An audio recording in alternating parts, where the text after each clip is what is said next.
कांग्रेस को किसानों की चिंता है या नहीं है? भगवान का सौदा करता है, इंसान की कीमत क्या जाने। जो धान की कीमत दे न सका, वो किसान की कीमत क्या जाने। ये जो सवाल का तीर आपने विपक्ष की ओर घुमाया है ना चित्रा जी, इसका रुख असल में मोदी सरकार की तरफ मोड़ देना चाहिए। भाई, जमावड़ा किसी भी तरीके का हो, वो कोरोना काल में बहुत ही घातक होगा, ये बात कौन नहीं जानता। लेकिन किसानों के आंदोलित होने का जो ये पूरा सबब है, इसे रोकने का अधिकार क्षेत्र केवल मोदी जी के पास है। मोदी जी चाहें काले कानून को वापस लें तो किसान अपने आप वापस चले जाएंगे। आप ये सवाल विपक्ष से क्यों पूछ रही हैं, मुझे समझ नहीं आया। पर मैं आपको ये जरूर बताती हूँ कि आज किसान आंदोलित क्यों। देखिए, किसान आंदोलित इसलिए है क्योंकि मोदी सरकार को अपना अहंकार किसानों के अधिकार से ज्यादा बड़ा लगता है। मोदी जी ने अपने सिंहासन तक पहुंचने का हर रास्ता किसानों के लिए बंद कर दिया है। जब भी किसान आगे जाने की कोशिश करते हैं, मिलने की कोशिश करते हैं, राजमार्ग खुदवा दिए जाते हैं, तार बिछवा दिए जाते हैं, कीलें खड़ी कर दी जाती हैं। जनवरी की कड़कड़ाती ठंड में आंसू गैस के गोले छोड़े जाते हैं, महिलाओं को भी नहीं बख्शा जाता, लाठियां बांधी जाती। आज किसानों के लिए बड़ा सवाल ये हो गया है कि वो अपनी फसल को और आने वाली नस्ल को कैसे बचाएं।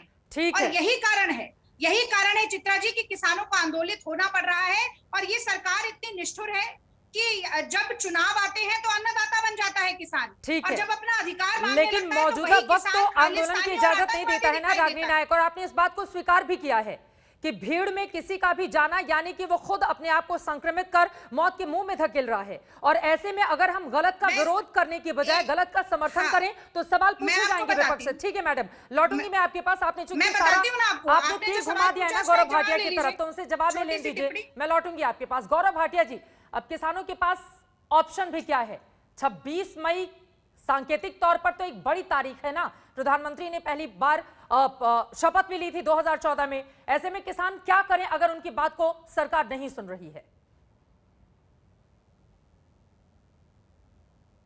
की बात कर लेते हैं।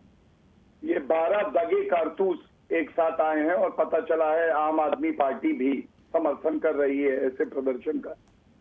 तो 12 या 13 दगे कारतूस भी एक साथ आ जाएं तो एक अच्छा कारतूस ये नहीं बनेंगे। और इनका मानसिक दिवालियापन निकल चुका है, ये इनको मानसिक लकवा मार गया है। क्यों मैं ऐसा कहता हूं? सबसे पहले तो कम से कम अपनी पार्टी के मुख्यमंत्री कैप्टन अमरिंदर सिंह की ही सुने।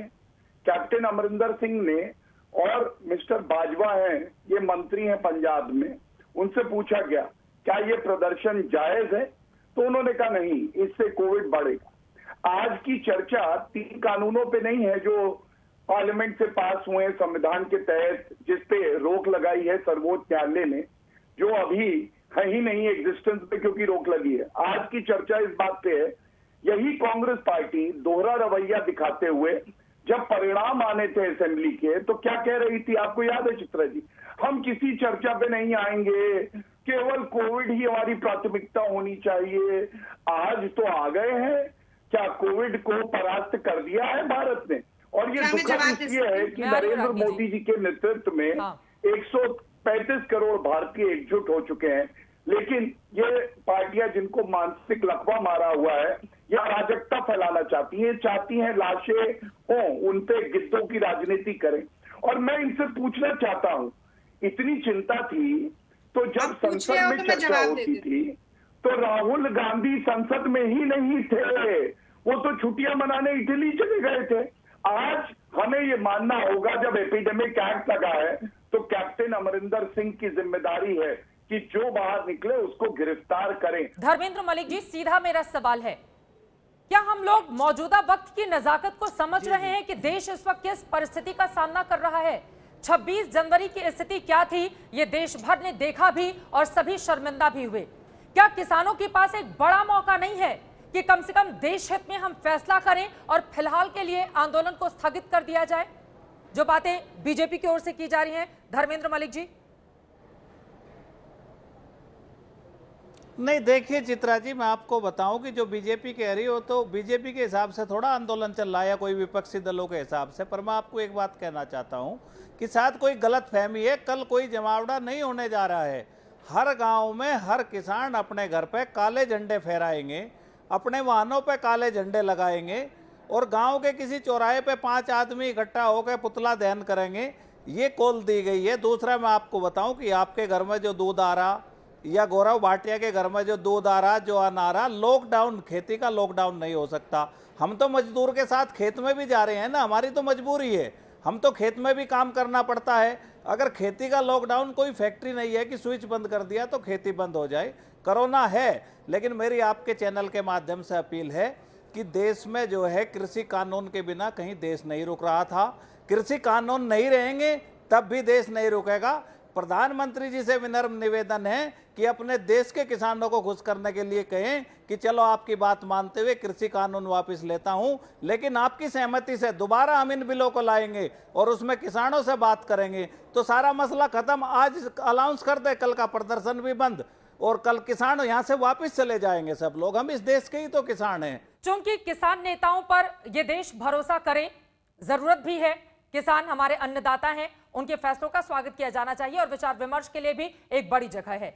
लेकिन 26 जनवरी को इस देश ने किसान आंदोलन के तौर पर जो कुछ भी देखा उसने पूरे के पूरे देश को स्तब्ध कर दिया था। ऐसे में अगर यह कहा जाए कि नहीं, सिर्फ 5 लोग एक जगह इकट्ठा होकर पुतला दहन करेंगे, आंदोलन करेंगे, काला झंडा फहराएंगे, तो इस पर कितना भरोसा किया जाए? देखिए चित्रा जी, भरोसा तो 26 जनवरी को भी किया गया था और उस भरोसे को किस तरीके से तार-तार किया गया, वो किसानों का जो इस देश के प्रति लगाव और प्रेम और जो क्रेडिबिलिटी थी, वो उस घटना ने तोड़ दी। ये तो पूरा दुनिया में भारत की छवि को खराब किया गया, ये तो सच्चाई।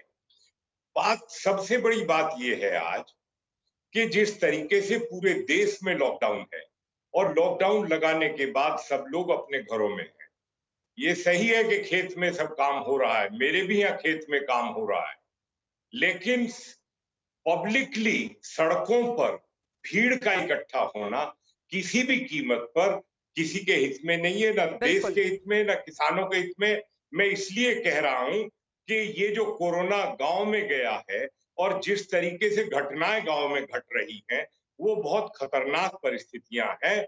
अभी कोई कोरोना चला नहीं गया, अगर लॉकडाउन नहीं होता तो क्या से क्या दुर्गतियां रोज बढ़ रही थी, सारे देश ने देखा।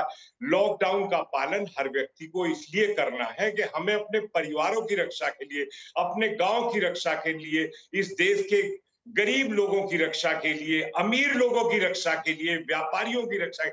कोई कोरोना किसी को गरीबी अमीरी में भेदभाव नहीं करता, किसी नेता या किसान में भेदभाव नहीं करता।